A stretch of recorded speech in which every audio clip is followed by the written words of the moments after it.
남집사님이 한 칸만 앞으로 오실래요? 노인이는 옆으로 두 칸만 앞으로 사이가 너무 좋아서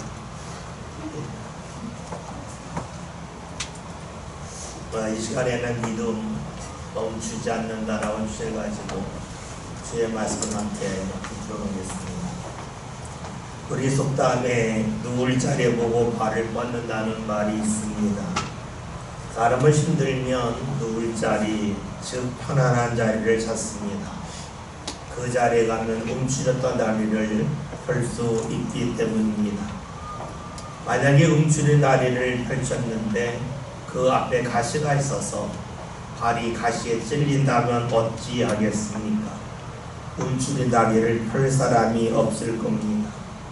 발이 가시에 찔리는 고통을 겪는 것보다는 다리를 움츠리는 것이 더 낫기 때문입니다. 모른 속담이 그러한 것처럼 누울 자리 보고 다리를 뻗는다는 말은 공간에 대한 이야기가 아닙니다. 사람에 관한 말입니다. 사람은 자기가 스스로 해결하기 힘든 어려운 문제를 경험하면 누군가를 찾습니다. 속담대로 하면 누울 자리가 어디 있는지를 살핍니다. 그리고 그 대상이 자신의 어려움을 함께할 사람이라면 움츠렸던 발을 뻗습니다. 즉 지금까지 가슴에 담아놓았던 말들을 문제를 하나하나 꺼냅니다. 만약에 마주하는 대상이 누울 대상이 아니라면 움츠린 발을 뻗지 않겠죠. 즉 자신의 문제와 어려움에 대하여 말하지 아니할 것입니다. 반면에 마주하는 대상이 누울 대상이라면, 즉 움츠린 발을 뻗을 수 있는 대상이라면 지금까지 가슴속에 묻어놓았던 문제와 어려움을 마음껏 이야기하고 맙니다. 우리나라 사람이라면 누울 자리 보고 발을 뻗는다는 속담을 모르는 사람이 거의 없습니다. 저도 어렸을 때부터 이 속담을 많이 들어왔습니다. 그런데 예전에는 이 속담을 들을 때에 누울 자리에 관심이 많았습니다. 다시 말하면 내 삶 가운데 누울 자리가 어디 있을까? 즉 내가 힘들고 어려울 때에 나의 말을 들을 대상이 어디 있을까 하는 데 초점을 맞췄습니다.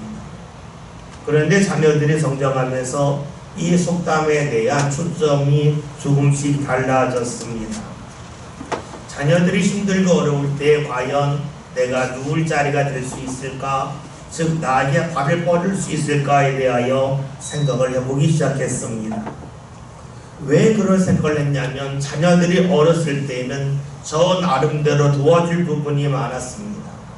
필요한 것이 있으면 사주었고 가고 싶은 곳이 있으면 차를 타고 함께 갔습니다.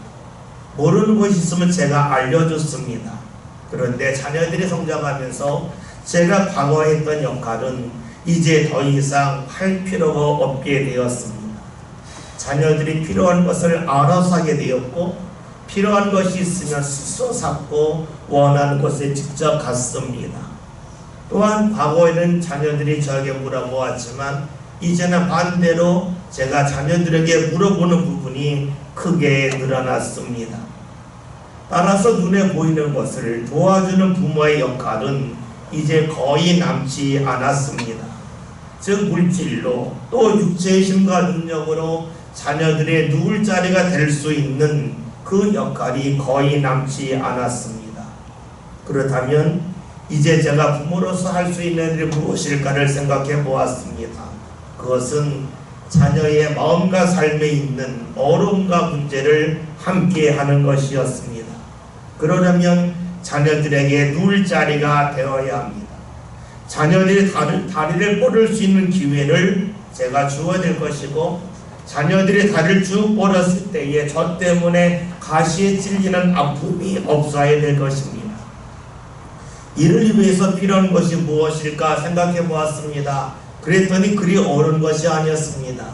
평소에 자녀들의 말을 잘 들어주는 것이었습니다. 자녀들이 말할 때 잘 들어주면 자녀들이 말이 많아집니다. 화제가 늘어납니다. 그런데 자녀들이 말할 때에 제가 말을 더 많이 하면 어찌 되겠습니까? 자녀들이 하고 싶은 말을 하다가 중간에 멈출 수밖에 없겠죠. 자녀들이 말할 때 내 생각과 다르다고, 그것은 잘못되었다고 틀렸다고 단정 지으면 어떻게 될까요? 자녀들의 말의 수가 크게 줄어들 것입니다. 그러면 자녀들이 어렵고 힘든 문제가 있을 때에 저를 찾겠습니까? 저를 멀리 하겠습니까? 물론 제가 자녀들의 문제를 해결할 수 있는 능력이 있지는 아니합니다. 그러나 들어줄 수는 있고 함께 고민할 수 있고, 그러는 가운데 자녀들이 말하면서 스스로 정리할 수 있는 기회를 가질 수도 있을 것입니다. 아무리 부모와 자녀라 할지라도 평소에 어떤 관계를 맺었느냐에 따라서 대화가 이어질 수도 있고 대화가 멈출 수도 있습니다. 이를 반대로 본다면 자녀들이 말을 계속할 수 있는 것은 부모인 저를 보면서 믿을 만한 대상이라고, 바를 뻗을 대상이라고 여길 때에 가능합니다. 만약에 자녀들이 저를 보면서 우리 부모에게 발을 뻗으면 내 발에 가시가 많이 찔릴 거라고 여기면 어찌 되겠습니까? 말하지 않을 겁니다. 말을 중단하고 말 것입니다. 그렇습니다. 평소의 관계에 따라서 말이 달라집니다. 그리고 발걸음이 달라집니다. 관계도 달라집니다. 이어질 수도 있고 멈출 수도 있습니다.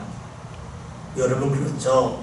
사람은 누군가를 마주할 때에 지금까지 이 사람과 나와의 관계가 어떠하였느냐에 따라서 관계를 이어갈 수도 있고 관계를 멈출 수도 있습니다. 이것은 부모와 자녀 사이에만 일어나는 일은 아닙니다. 친구를 만나서 이야기할 때에도 어떤 친구한테는 이야기를 계속해서 이어가지만 어떤 친구에게는 말을 꺼내지 아니할 때도 있습니다. 직장 동료도 마찬가지입니다. 교인도 마찬가지입니다. 여러분, 그렇다면 하나님과 나와의 관계는 어떠하겠습니까? 평소에 자녀의 관계에 따라서 자녀들이 말하는 범위가 넓어지고 이어질 수도 있지만 때로는 멈출 수도 있습니다. 하나님과의 관계로 그러하지 않겠습니까? 이 자리에 예배하는 모든 성도들은 하나님을 믿고 있습니다. 그런데 평소에 나와 하나님과의 관계가 어떠하였느냐에 따라서, 즉 내가 하나님을 어떻게 믿었는지에 따라서 내가 하나님을 대하는 것이 달라집니다. 특히 어려움이 있을 때에 그 모든 모습이 드러납니다. 우리는 살아가면서 내가 예상하지 못한 어려움을 만날 때가 있습니다. 그 어려움이 너무나 커서 그것을 감당하기 힘들어 쓰러질 때가 있습니다. 여러분, 이럴 때에 여러분들은 하나님과의 관계를 이어가면서 하나님을 찾으십니까? 아니면 어렵기 때문에 하나님을 찾는 일을 멈추고 계십니까? 이것의 차이는 어려움의 크기의 정도에 따라 결정되는 것만은 아닙니다. 평소에 내가 하나님과 어떤 관계를 맺었느냐에 따라서, 보통 때에 어떤 믿음을 가졌느냐에 따라서 결정됩니다. 내가 하나님을 믿었다면 계속해서 발을 뻗을 것이고, 하나님을 믿지 않았다면 발을 뻗지 아니할 것입니다. 오늘 본문에 있는 말씀은 이런 모습을 우리에게 잘 보여주고 있습니다. 본문 35절에 있는 말씀을 보겠습니다. 주께서 말씀하실 때 대담장의 집에서 사람들이 와서 대담장에게 이르되 선생의 땅에 죽었나이다. 어찌하여 선생을 더 괴롭게 하리까? 아멘. 말씀을 보면 예수님께서 배당장의 집에 계셨습니다. 유대인들이 마을마다 만드는 회당이 있습니다. 거기서 모여서 서로 간에 말씀을 듣고 말씀을 나눕니다. 그런데 회당의 장이라고 하는 것은 그 마을에서 유지라고 하는 것을 알 수가 있습니다. 힘 있는 사람입니다. 말씀을 보면 예수님이 회당장의 집에 계십니다. 왜 그 집에 가셨을까요? 오늘 본문 앞에 있는 말씀을 보면 이 회당장의 딸이 너무나 크게 아파서 죽어갔습니다. 그러자 이 회당장이 예수님에게 찾아서 엎드려서 간구하죠. 예수님이 오셔서 우리 딸의 몸에 손을 얹어서 구원받게 해주세요. 낫게 해주세요. 라고 간곡히 구했습니다.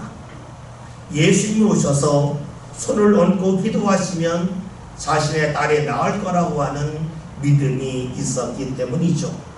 그래서 예수님이 그 회당장의 집에 가셨습니다. 생각해 봅시다. 지역의 유진 회당장이 처음부터 예수님에게 갔겠습니까? 아니었겠죠. 그 동네에서 병을 잘 고친다고 하는 의사나 이웃 마을의 수소문에서 아주 저명한 의사를 거의 다 만나봤을 겁니다. 그런 대로 안 되는 겁니다. 그러니까 그가 예수님에게 갑니다. 예수님이 자신의 마을 근처에 오신다는 소식을 듣고 예수님에 가서 구한 겁니다. 이때에 그 누구도 말리지 않았습니다. 왜냐하면 회당장의 딸을 고칠 방법이 더 이상 없었기 때문이죠. 만약에 고칠 수 있는 의사가 있으면 그에게 가라고 그러지. 누가 예수님에게 가는 것을 허락하고 인정했겠습니까? 그런데 문제가 있습니다. 예수님이 그 집에 왔을 때에 그 딸이 이미 죽어 있었다는 것입니다. 회당장이 예수님을 만나러 갈 때와 예수님과 함께 왔을 때의 상황이 달라졌습니다. 예수님을 만나러 갈 때에는 아직 살아 있었지만 예수님과 함께 왔을 때에는 그 딸이 죽었기 때문입니다. 그러자 사람들의 반응이 달라졌죠. 35절의 말씀을 다시 볼까요? 아직 예수께서 말씀하실 때 회당장의 집에서 사람들이 와서 회당장에게 이르되 당신의 딸이 죽었나이다. 어찌하여 선생을 더 괴롭게 하니까. 아멘. 말씀에 있듯이 일본 사람들이 예수님을 괴롭게 하지 말라 합니다. 이미 죽었다는 겁니다. 딸이 아플 때에는 예수님이 하실 수 있는 일이 있지만 이제는 하실 일이 없다는 겁니다. 하실 일이 없는데 그 자리에 있으면 예수님이 얼마나 괴로울까 하는 겁니다. 나름대로 예수님을 생각한 겁니다. 근데 말씀을 보면 이렇게 말하는 사람들이 예수님을 뭐라고 부릅니까? 오늘 말씀을 보면 선생이라고 말합니다. 가르치는 분이라는 겁니다. 예수님이 가르치는 분이니까 딸이 죽었을 때에는 할 일이 없다는 겁니다. 딸이 살아있을 때에는 병을 고치거나 때로 고칠 수 없다면 죽기 전에 편안히 죽을 수 있도록 좋은 말을 해줄 수 있겠지만 이미 죽었다는 겁니다. 그러니 할 일이 없다는 겁니다. 다시 볼까요? 그 딸이 죽기 전에는 예수님이 필요했기 때문에 예수님과 관계를 맺고 예수님을 가까이 해야 되지만 이제는 죽었으니까 예수님이 필요하지 않다는 것입니다. 더 이상 관계를 맺을 필요가 없다고 말합니다. 왜 이렇게 말을 했겠습니까? 지금까지 예수님을 그렇게 생각했기 때문입니다. 예수님과 함께할 범위를 스스로 정해놓았습니다. 그리고 그 범위를 넘어서자 예수님과 함께 하려고 하지 아니하고 있습니다. 여러분, 이런 모습이 본문에 나와 있는 일부 사람들에게만 있겠습니까? 아니죠.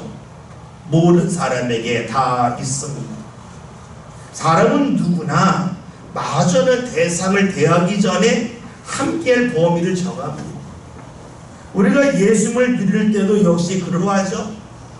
내가 생각한 범위에서는 예수님을 인정하지만 내가 생각한 범위를 넘어서면 예수님을 인정하지 않습니다. 예수님을 찾지 않습니다. 아니 믿지 않습니다. 신앙의 발걸음을 멈추고 말지요. 많은 이들이 예수를 왜 믿냐고 물으면 이렇게 말합니다. 예수를 믿으면 마음에 평안이 있지 않습니까? 라고 말합니다. 냉정하게 봅시다. 우리가 아무리 불안하다 할지라도 시간이 지나면 결국은 불안은 사라집니다. 익숙해지고 또 불안을 가져왔던 문제들도 어느 순간에는 사라지기 때문입니다. 여러분, 그렇다면 내가 예수를 믿어서 평안하겠다고 하는 것은 평안이 나에게 찾아올 거지만 예수님을 믿음을 통하여 그 시기를 앞당기겠다 하는 그런 마음 아니겠습니까?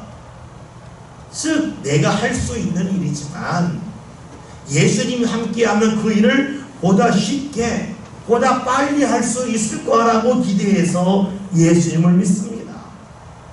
그렇기 때문에 내가 생각한 상식의 범위에서만 예수님을 믿습니다. 다시 말하면 내가 생각한 상식의 범위를 넘어서면 고개를 돌립니다. 신앙의 발걸음을 멈추고 맙니다. 왜 그렇습니까?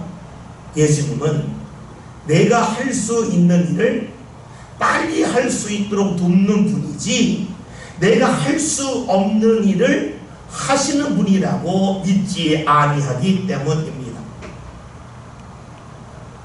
여러분, 그런데 이런 모습을 냉정하게 보면 이런 믿음은 예수님을 믿는 겁니까?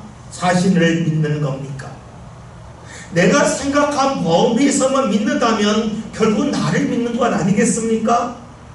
내 생각을 넘어서선 예수님을 부정한다면 그것은 예수님이 아닌 실제적으로 자신을 믿는 겁니다. 이렇게 자신을 믿는 사람들은 어느 순간이 되면 예수님과 관계 맺기를 거부합니다. 예수님에게 하는 발걸음을 멈춥니다. 본문에 나오는 사람들이 그랬습니다.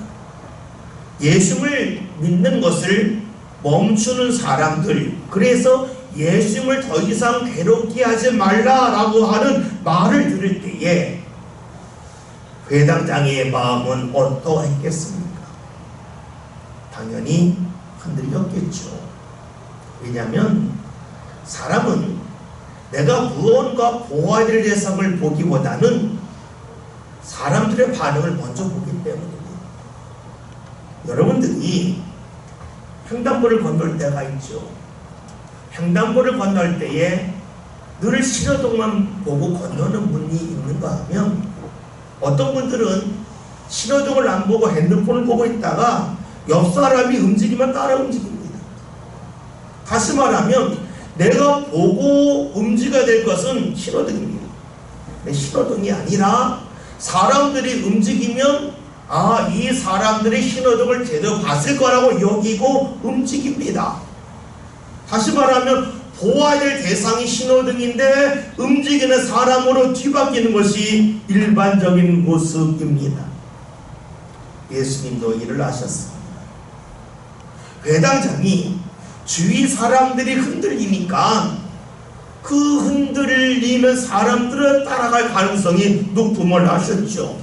그래서 말씀을 하세요. 36절 함께 봅니다.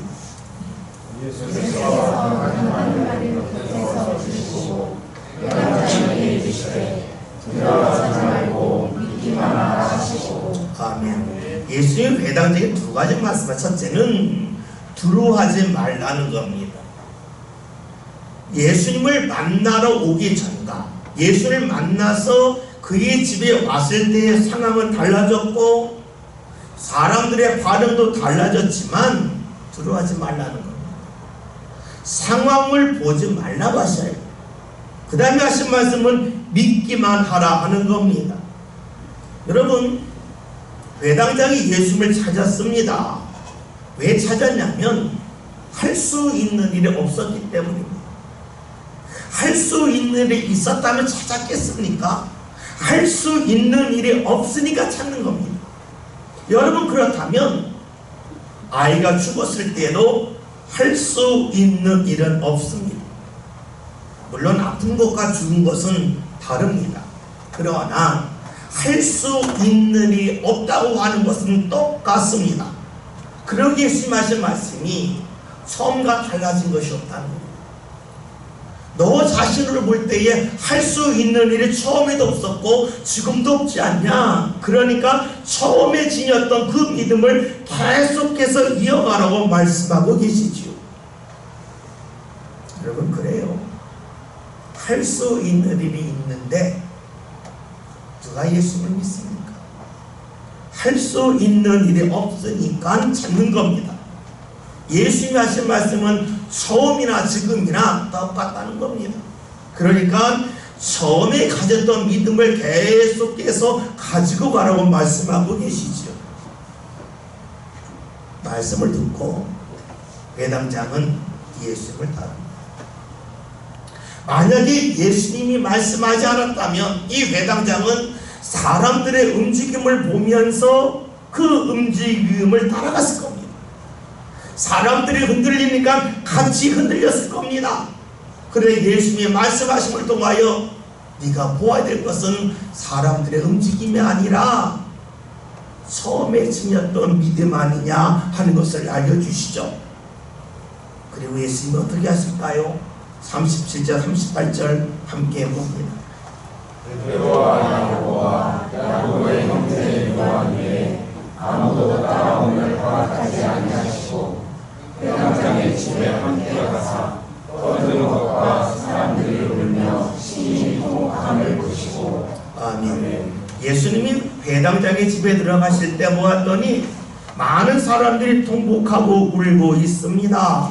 여러분, 이것을 보면 또 흔들리지 않겠습니까? 그렇잖아요. 모두 죽었다고 하는데 이것을 나 혼자 받아들이지 않는다고 하는 것은 상당히 어려운 일입니다.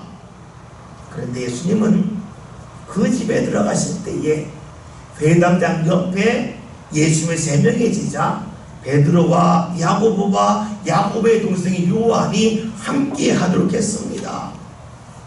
왜 그렇게 하셨을까요? 아마 예수님의 마음에는 이런 것이 있었을 것 같아요. 예수님의 제자들이 회당장을 같이 가면서 걱정하지 마. 예수님 능력 있어. 예전에 이와 비슷한 일이 있었지만 예수님의 말씀대로 해서 하는 이야기를 자연스럽게 하지 않았겠습니까?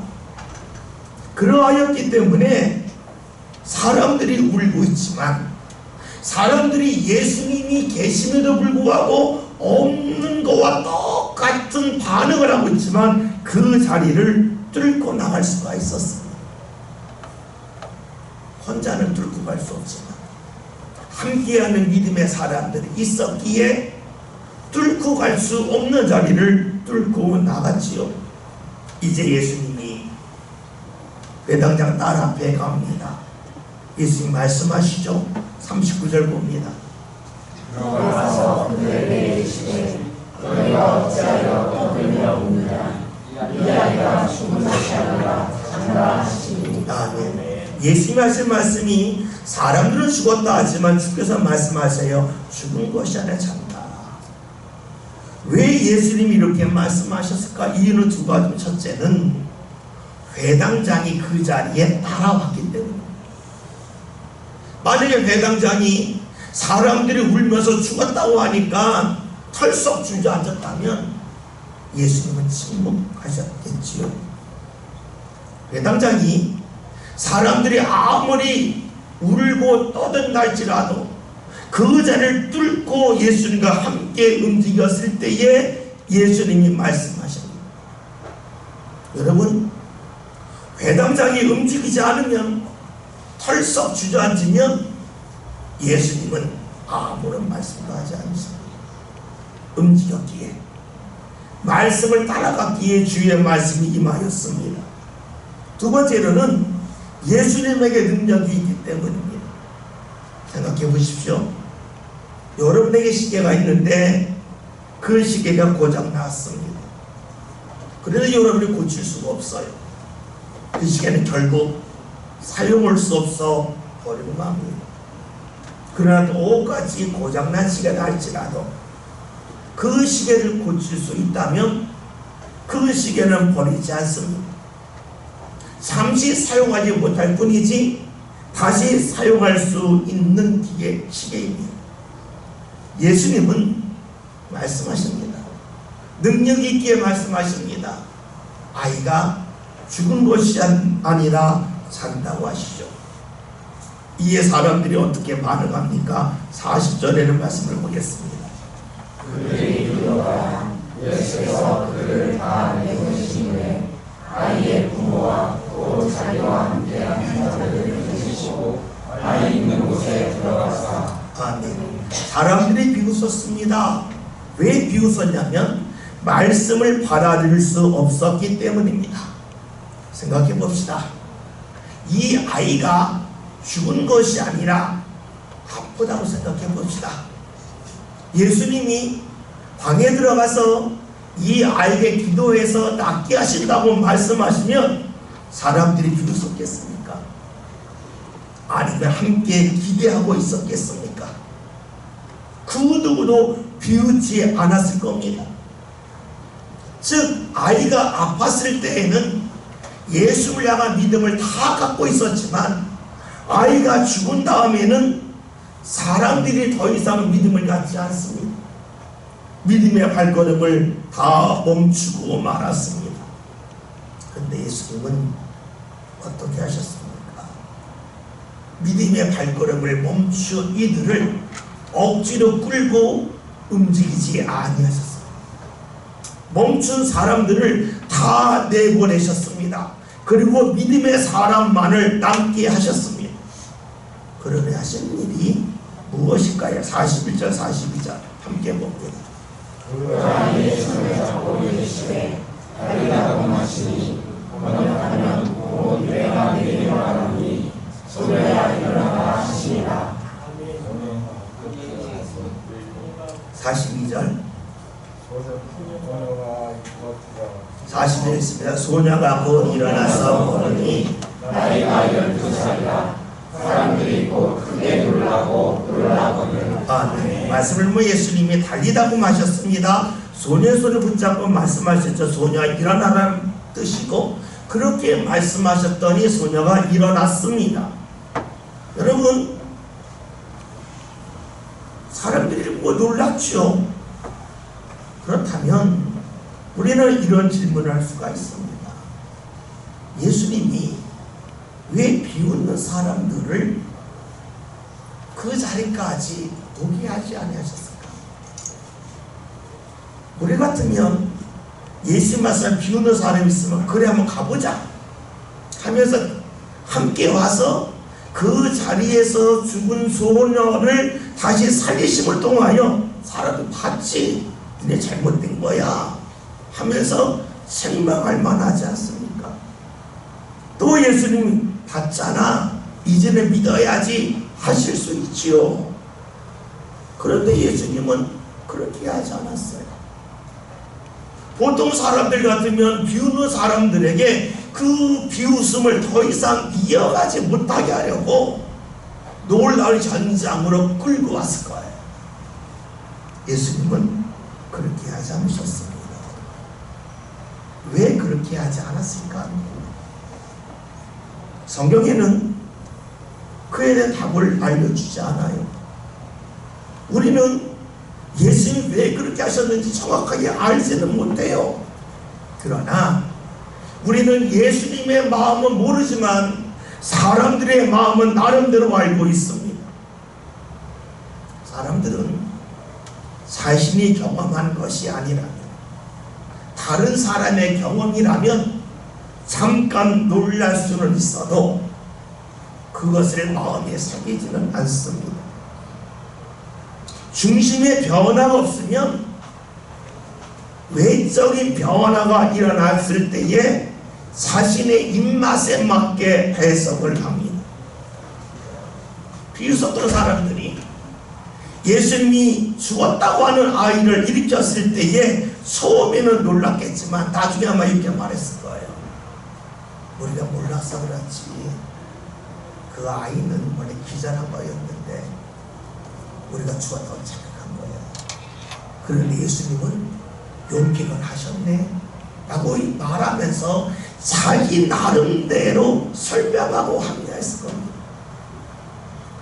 예수님이 이 아이의 손을 붙잡고 말씀하셨지 않습니까? 말할 겁니다. 아마 예수님의 손에 어떤 약품이 있었을 거예요.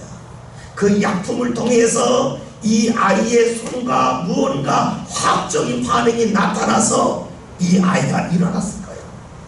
예수 손에 어떤 약품이 있었을까 궁금하다. 이런 식으로 해석을 했을 겁니다. 왜 그렇습니까? 사람은 자신이 무언가 정해놓고 그 정해놓은 것에 맞게 해석을 해나가기 때문입니다. 마태복음 28장의 말씀을 보면 예수님께서 부활하시고 승천하시러 산에 올라갔습니다. 예수님의 승천하는 모습을 보고 많은 이들이 놀랐지만 몇몇 사람들은 의심하면서 이것이 진짜일 것 같다는 겁니다.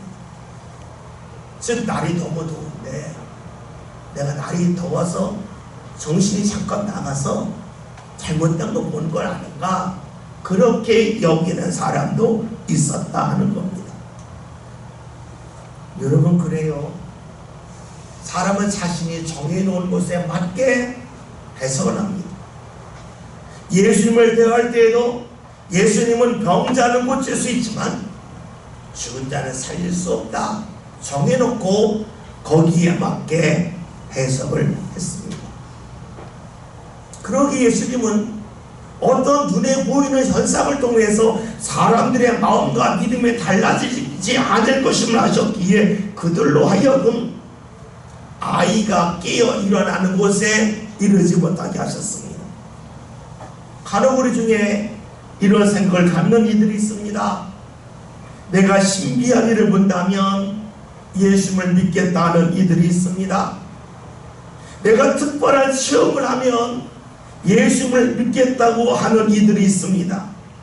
그런데 신비한 체험을 하고 특별한 체험을 했다 할지라도 얼마 지나지 않으면 사람들은 그것을 자기 나름대로 해석을 합니다.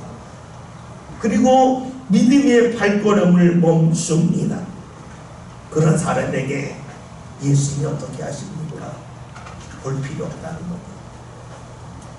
마음으로 이미 정해놓았다면 아무리 많은 일을 보았고 놀란 일을 보았다 할지라도 그것 때문에 주를 믿지 아니한다는 겁니다. 계속해서 의심할 이유, 믿지 않을 이유, 믿음의 발걸음을 멈춰야 될 이유만을 찾기 때문입니다. 예수님은 믿음의 발걸음을 멈추지 않는 사람들에게 주의를 보게 하셨습니다. 처음에 지녔던 믿음을 상황이 달라졌다 할지라도 바꾸지 않고 이어간 사람에게 주의를 보게 하셨습니다. 오늘 여러분들은 어떠하십니까? 혹여나 여러분 스스로 예수님을 정해놓고 계십니까? 내가 믿음으로 움직일 범위를 정해놓고 계십니까?